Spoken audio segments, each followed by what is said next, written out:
Sejam muito bem-vindos a mais um episódio do Med Training Podcast.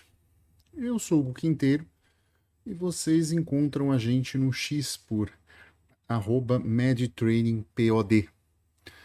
E no episódio de hoje vamos fazer o terceiro Med Training Podcast Responde, com perguntas que vocês enviaram para nós. E comigo tenho Cecília Isick. Tudo bem, Cecília? Oi, Hugo, tudo bem? As perguntas que a gente recebeu tem uma que não, mas de certa forma o resto é um bocado recorrente, arroz, feijão, né, do nosso meio. Então, esperamos que seja útil. Vamos tentar botar um pouquinho de humor, que ajuda a memorizar. E vamos lá, que essas perguntas são mesmo relevantes. Vamos começar com a primeira que eu esqueci da outra vez. O E, uso de esteroides piora o TDAH? bem, quando a gente fala uso de esteroides, entenda o que eu estou dizendo aqui, que não é o uso terapêutico, tá? Uma pessoa que precisa tratar uma falta de hormônio e trata numa dose que é fisiológica, né, dose de tratamento, é uma coisa. O que a gente vai responder aqui é sobre ciclo de esteroides, sobre usar esteroides para performance estética, tá? Então, sim, piora. Não só piora TDAH, como piora outros quadros psiquiátricos, tá? Por que o TDAH piora, então, com o uso de esteroides? O TDAH é uma doença neurológica, de fundo neurológico, de um desenvolvimento errado do córtex pré-frontal, que leva as pessoas a terem mais impulsividade e uma dificuldade no controle, na regulação das emoções também.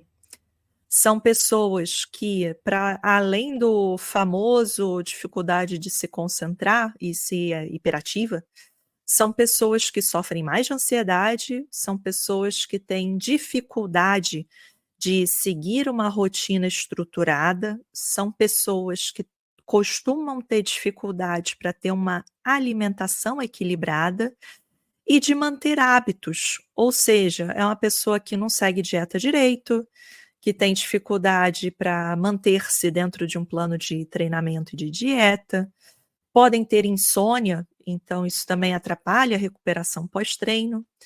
São pessoas com dificuldade de se impor disciplina, e são pessoas mais impulsivas e com as emoções com mais dificuldade de controle. E os esteroides vão atrapalhar tanto a questão de impulsividade, de sono, de descontroles emocionais, quanto vai atrapalhar também, vai potencializar os efeitos ruins de não se treinar direito, de não seguir uma boa dieta. Então, o TDAH é uma condição que contraindica o uso de esteroides, mesmo que já não fosse contraindicado por si só fazer abuso de esteroides, tá? A pessoa tem que se concentrar em terapia, em ir ao médico, para ter um controle das coisas todas do TDAH que impactam na performance estética. São pessoas que não dormem bem, não comem bem, não treinam direito, não têm uma boa rotina, não se cuidam muito bem. Então, muito provavelmente, o que elas estão tendo de dificuldade no desenvolvimento delas, na evolução, tem a ver com uma doença mal controlada, mal tratada, e não vai ser resolvido com esteroides, muito pelo contrário. Tem um ponto que talvez também caiba a discussão. Se a gente estiver lidando com um atleta de alto rendimento que tem TDAH, eu acho que aí é muito difícil que isso atrapalhe mais do Bem, que aí você está atrapalharia numa falando. pessoa comum. Se você está Por falando que que eu ele estou tem alto dizendo isso? rendimento, ele Exato, já assim, porque passou por muita coisa. se ele chegou no alto rendimento, significa que a situação dele é de um controle muito maior do que as pessoas que não estão controladas ou estão mal controladas em termos de doença. Então,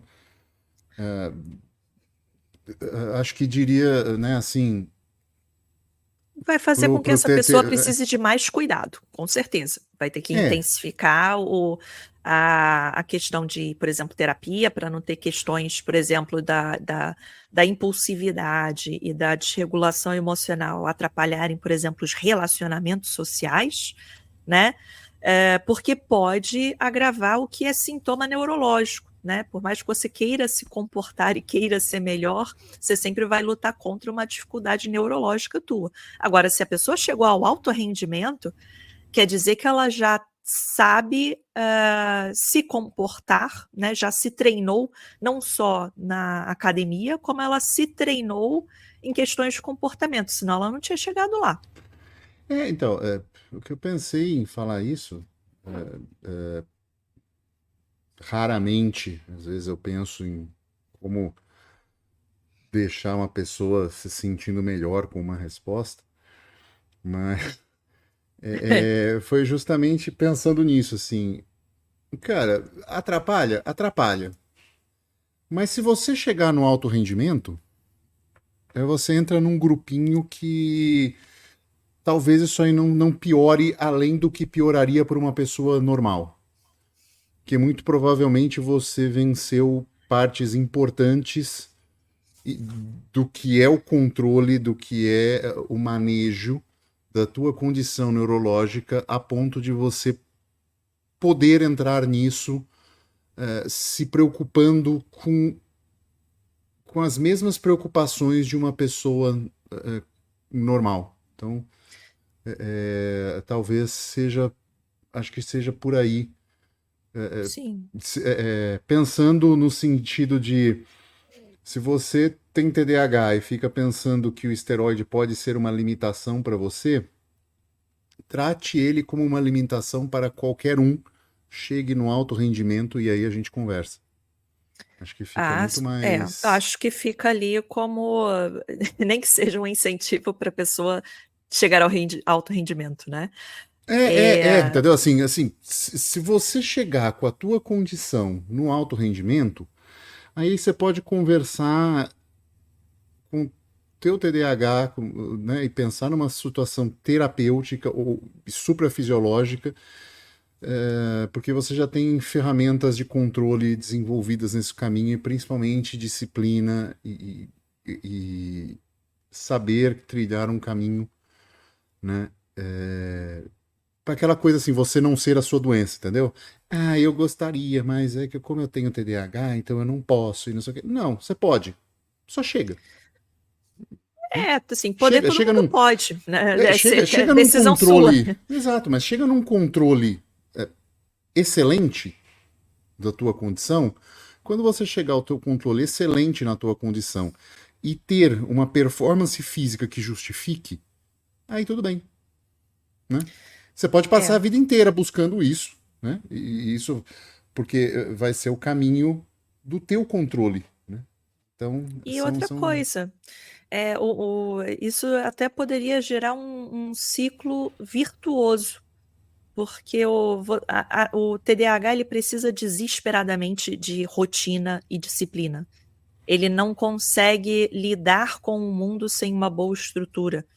Então, aprender a treinar, aprender a comer, aprender a obedecer regras, por mais que ele não queira, porque ele é avesso a isso, quando você vai se forçando todos os dias a fazer o que faz bem para você, você está se tratando.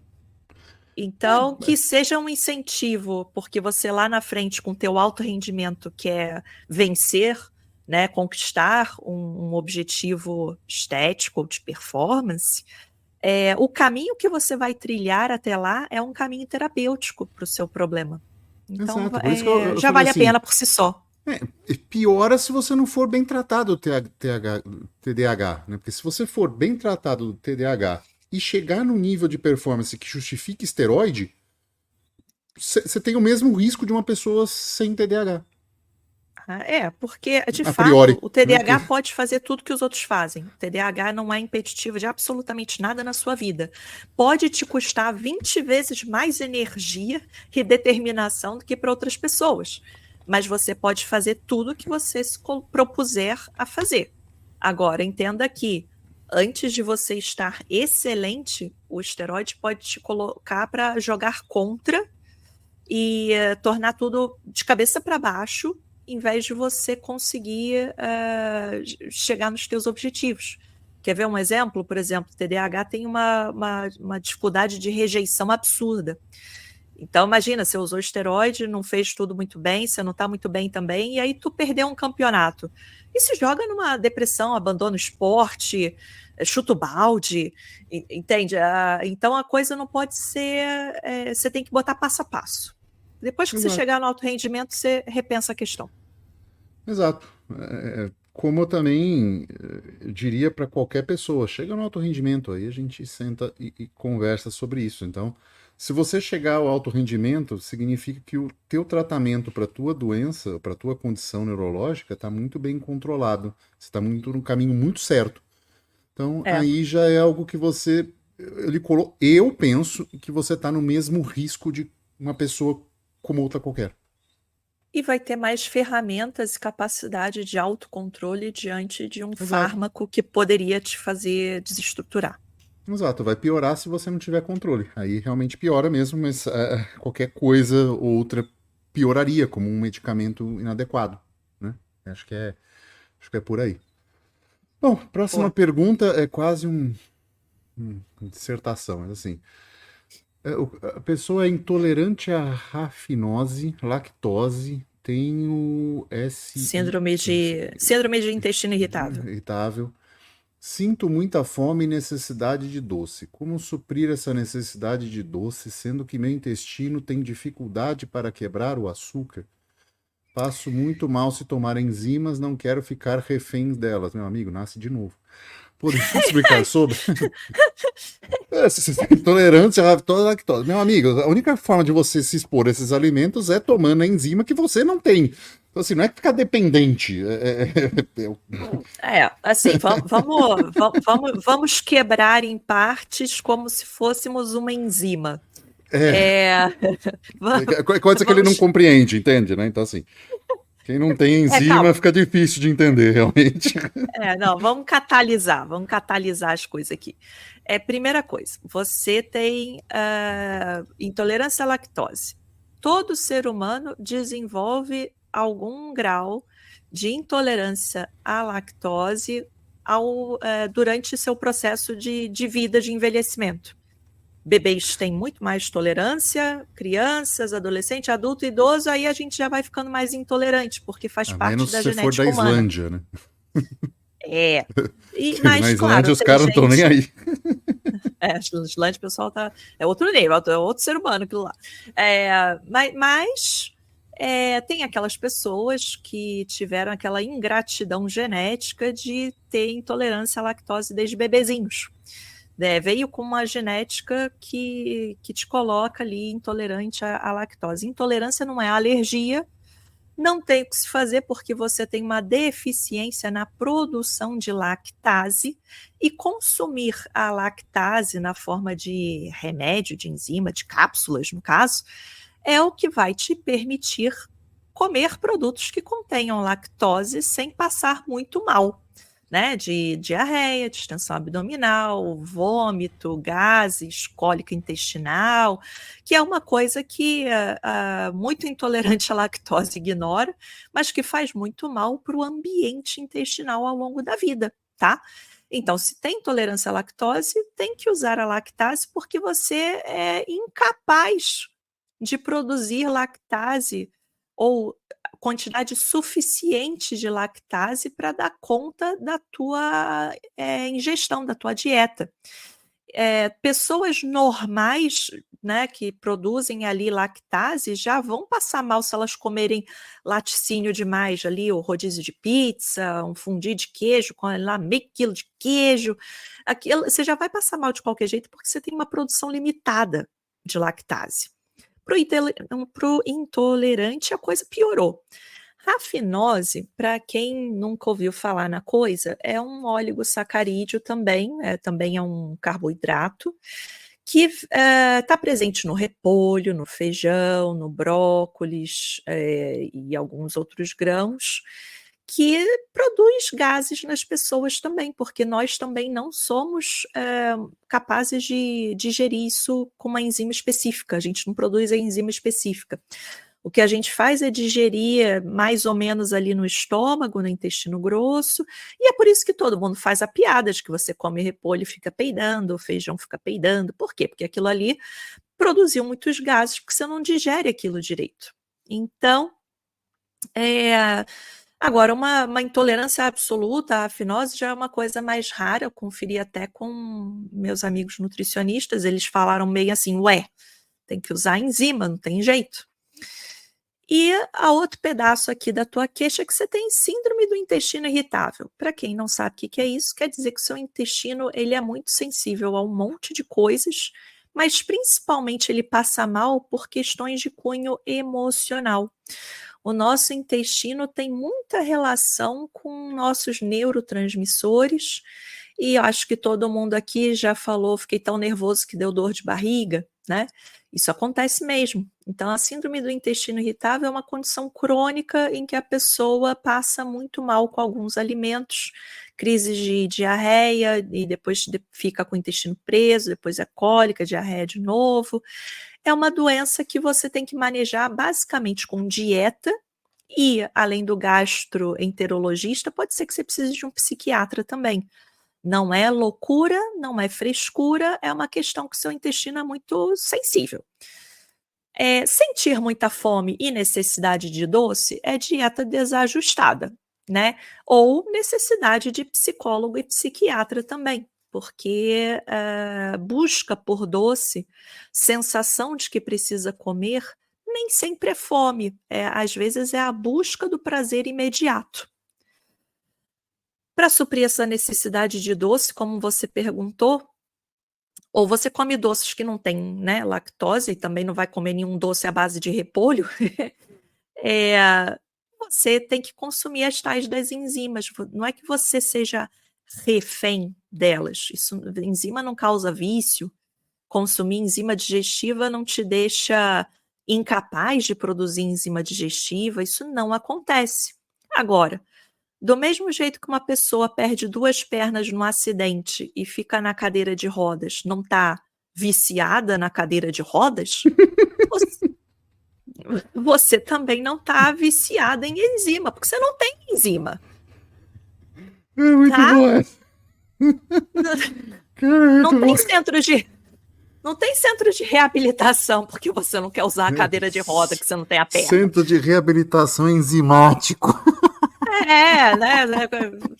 Enzimáticos anônimos. Não tem, tá? Porque você não produz, é conceitualmente impossível que você ficasse viciada, dependente assim, você é. Assim, importante a gente dizer, todo mundo é refém das enzimas. A única diferença é que alguns produzem todas em quantidades suficientes, outras não. E precisa ou coloca por fora ou não se expõe ao alimento que é dependente dessa enzima. Então, todos nós somos dependentes de enzima. A diferença está em quem produz ou quem não produz, né? Não existe um feedback negativo que se você ingeriu enzima, você não vai produzir enzima. Não existe esse mecanismo. Não existe metabolismo sem enzima. Então, assim, nós somos dependentes e reféns de enzimas para todas as nossas reações corporais de produção de energia, né, do metabolismo como um todo. Então, quem não consegue produzir isso, né, por uma falha genética, né, que eu falo que é o momento de inspiração dos pais, né, não estavam inspirados na hora, aí sai meio erradinho assim mesmo. Mas gente, não força a transar se não tá de bom humor. As coisas podem sair mal. Assim, então né, tem uma combinação genética ruinzinha aí que te deixou sem algumas enzimas, né, que não produz algumas enzimas. Creio que isso contribui para um intestino também irritável, né? Porque isso torna mais sensível né? São muitas coisas, né? São muitos alimentos que têm Rafinose, lactose, rafinose. lactose, Então, assim. assim, às vezes essa irritação toda nem é só não é o síndrome do intestino, então é a quantidade de alimentos que às vezes você não se dá conta, né? Às vezes um pão e vai ver o pão tem leite, né? Enfim, a gente começa a ver, né? Assim, torna-se complexo, né? Lactose é uma a intolerância à lactose na nossa alimentação comum, né? é, te limita bastante, né? Então é importante que tem áreas que falam Assim, que não é é bom que no você tomar Brasil, tanto, né? Lactase ao longo do tempo. Tem outros que já são mais, cara, vai com lactase e se vida normal, tem uma alimentação normal. Aí as literaturas até divergem um pouco em relação a isso, né? Mas e assim, muitas vezes, essa lactose, você consegue contornar, a situação, por exemplo, usando produtos de cabra ou ovelha que vão ter uma concentração menor de lactose em relação ao leite de vaca, porque cada bicho produz um leite com uma composição diferente, tá, gente?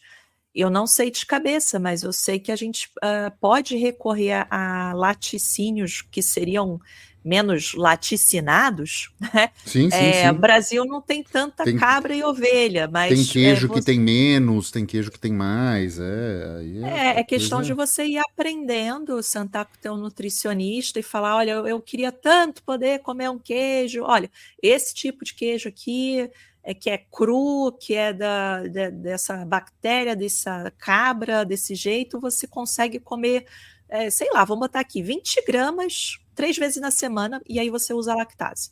Pô, já é bem melhor do que cortar isso da tua vida completamente, né? Exato. Então é tudo questão de você. Você vai ter que comer para o resto da vida, todos vamos, né? Algumas refeições por dia.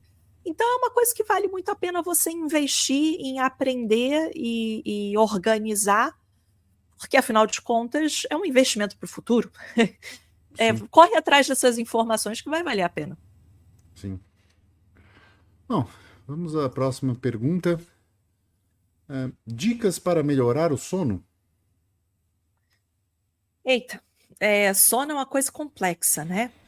É, a gente tem problemas de sono relacionados à qualidade do sono em si, relacionadas à duração do sono, começar a dormir ou até acordar. E tudo isso é muito.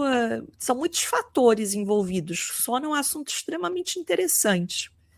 Então vai desde a pessoa que consome muitos estimulantes, né? Eu treino de noite e aí meu pré-treino é cafeína, e eu tomo aquilo e depois eu quero ir para casa e conseguir dormir. Vai ser complicado. Mesmo que durma, o sono não é da mesma qualidade. Ingestão de álcool. As pessoas usam álcool para relaxar, mas ele piora a qualidade do sono. É um sono de pior qualidade, interfere na arquitetura das ondas cerebrais, né, e as fases do sono. O sono ele tem que ser muito bonitinho, né, das fases, as ondas cerebrais de cada fase, a fase do sono REM, que tem os sonhos, o horário de dormir e de despertar, às vezes é o problema, porque você está interrompendo um ciclo do sono no meio e acorda meio atropelado, porque você estava num sono muito profundo e tocou o despertador, né? O que mais? Eu acho que primeiro é entender a complexidade das questões de sono. Existem muitas variáveis que podem interferir e nós temos o exame que é considerado padrão ouro, que é a polissonografia. Né?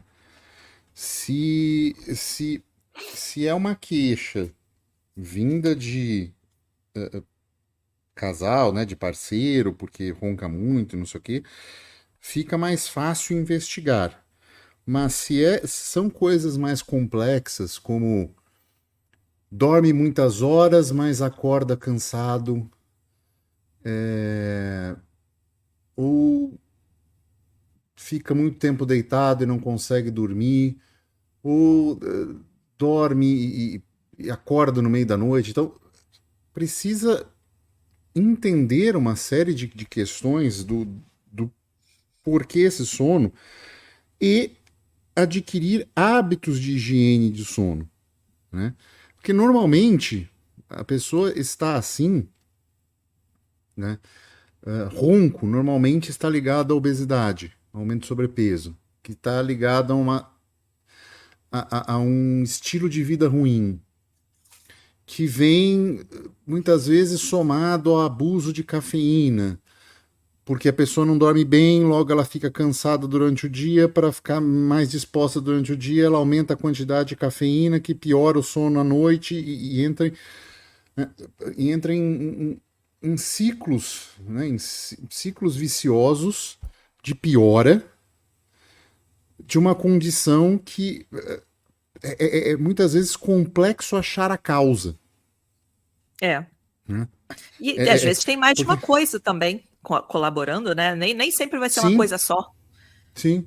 Às vezes, é muito estresse, tá? Mas esse muito estresse também veio com obesidade, também veio com sedentarismo, também veio com uma série de coisas assim. Veio com pouca exposição de ciclo claro e escuro, veio com luz ligada até muito mais tarde, né? Então são situações muito complexas que exigem intervenções em muitos focos, em muitos pontos da medicina, né? Muitas vezes o distúrbio de sono vai ser tratado com psiquiatria e terapia. Outras vezes vão ser tratados com prática de atividade física, engajar num processo. É multidisciplinar, né? Então, engajar num processo de treinamento, adequar ciclo claro e escuro, comportamental. Então, você tem muitas coisas que resultam num sono ruim, Sim. né? Então, É, eu acho, por exemplo, assim, se você tiver que fazer, você não faz a menor ideia por que que você dorme mal, por que que você está sonolento. Eu vou te dar aqui um checklist de pessoas que você deveria visitar numa consulta antes de tomar uma decisão, né? Dentista, otorrinolaringologista, seu clínico geral, que seja, ou seu médico do esporte, se você usa pré-treino termogênico, é, treina à noite, né? Esse também é importante. Se você já sabe que você tem uma condição psiquiátrica, né, de ansiedade, depressão, que dá hipersonia, você vai no psiquiatra, você vai num neurologista se você não tem nada disso e o seu sono simplesmente ficou esquisito. E um médico de qualquer uma dessas áreas, na conversa com você, ele já vai perceber coisas que você consegue mudar, que são ambientais e comportamentais, que podem ser suficiente ou não para resolver a questão. Por exemplo, Brasil não tem muito hábito de ter janela de vidro duplo, paredes são finas, então barulho é uma coisa muito frequente. E às vezes você dorme mal porque a sua rua é muito barulhenta.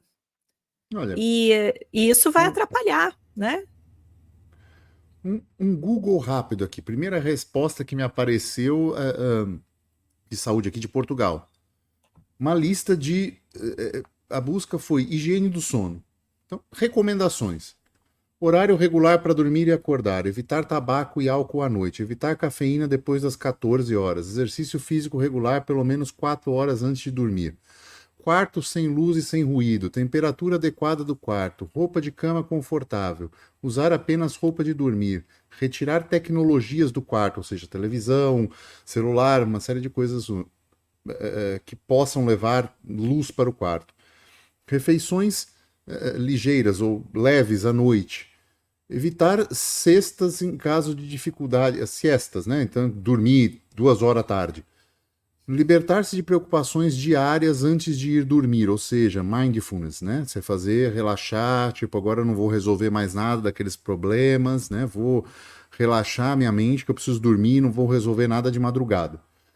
Exato. A cama não deve ser utilizada para trabalho intelectual ou lazer. Então, claro, depende do lazer, enfim. Mas É. Ele quer dizer assim, filme, né? uma Ficar no leitura, né? Uma coisa. computador.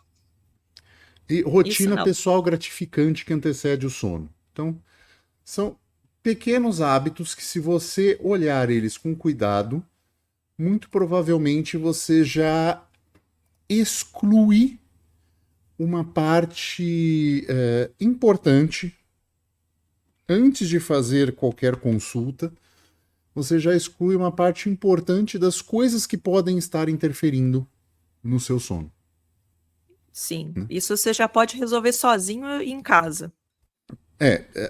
E se partir para uma consulta e ir para algo assim, olha, eu faço isso, eu faço todas essas coisas, tenho feito, não tenho conseguido aqui, e aí você já começa a ter, né, por exemplo, eu não consigo relaxar, meu trabalho é muito estressante, não sei o que e tal, e aí a coisa já começa a ser direcionada para Sim. alguma especialidade ou para alguém, né, para que as coisas consigam, olha, eu tenho feito tudo isso, mas cara, eu ronco, eu acordo no meio da noite roncando, sem ar, e não sei o que, pronto, aí já leva para um outro caminho de tratamento.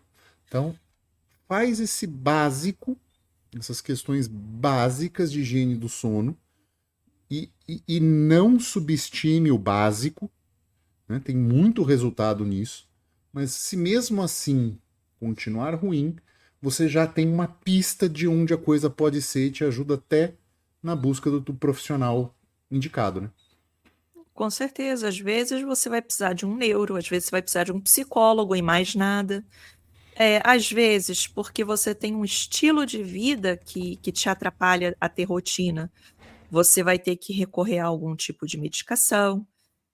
Tudo vai depender, isso é extremamente específico da rotina, estilo de vida, história de vida de cada um.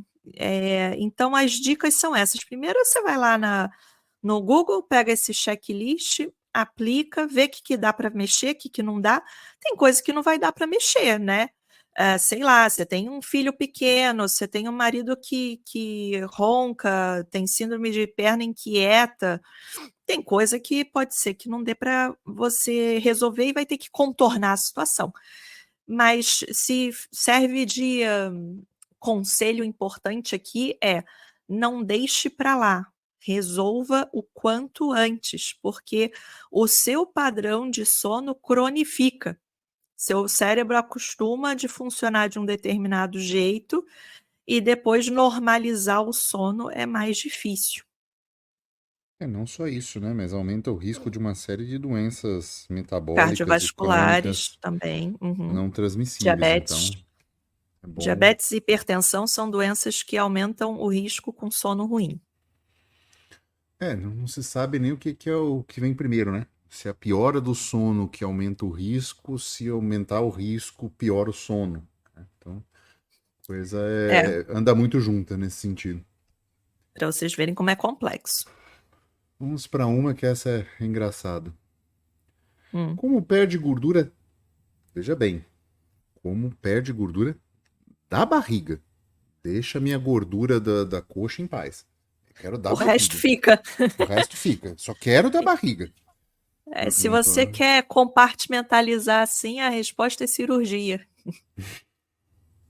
Pronto, fim. Acabou. Por quê?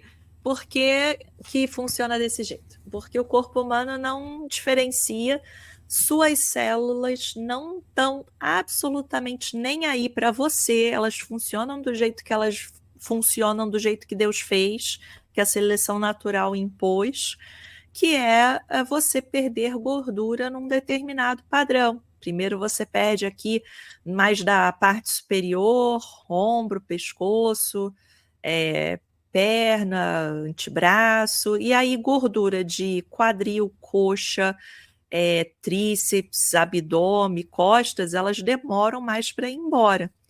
Então, perder gordura da barriga, você tem que ter perdido várias outras gorduras antes, por mais que você esteja ignorando elas nessa pergunta.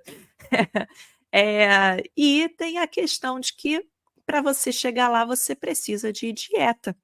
Você pode até não querer fazer exercício físico, né? Vai ser mais difícil de chegar lá, e pode não ficar esteticamente tão bonito, mas que você precisa de uma dieta que te coloque para perder gordura corporal. Perceba, dieta que te leve a perder gordura corporal.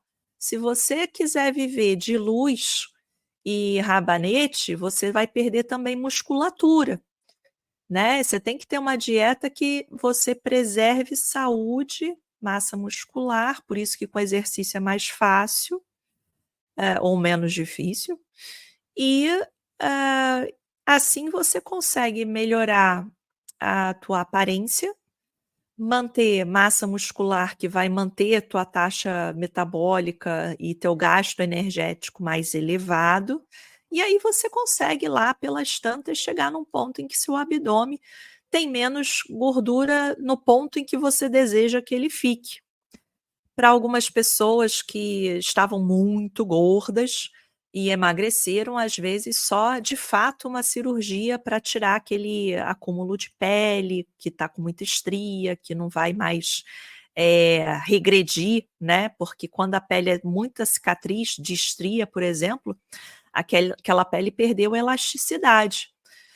Se você foi uma mulher que engravidou, ganhou muito peso, fez muita estria naquela região, pode ser que você não consiga eliminar completamente e vá realmente precisar de um procedimento cirúrgico, mesmo tendo emagrecido o tanto que você queria. E é isso. Esqueci alguma coisa? Eu só acho que as pessoas, se elas começassem, se elas entendessem melhor a estética de um corpo, as pessoas não estariam preocupadas em perder gordura abdominal, e sim gordura corporal como um todo, né? Que Com normalmente certeza. é que tende a mania de olhar, literalmente olhar para o próprio umbigo, né? E achar que só ali está a gordura, né? Aqueles braços de gordo não tá vendo, né? Aquelas panturrilhas enormes porque tá carregando peso no corpo inteiro, não tá vendo, né? Falta uma noção de proporção corporal para entender que se você está precisando perder gordura no abdômen, você está precisando perder em toda qualquer parte do teu corpo, né? Talvez É. olhar a própria bunda no espelho, né? Falta essa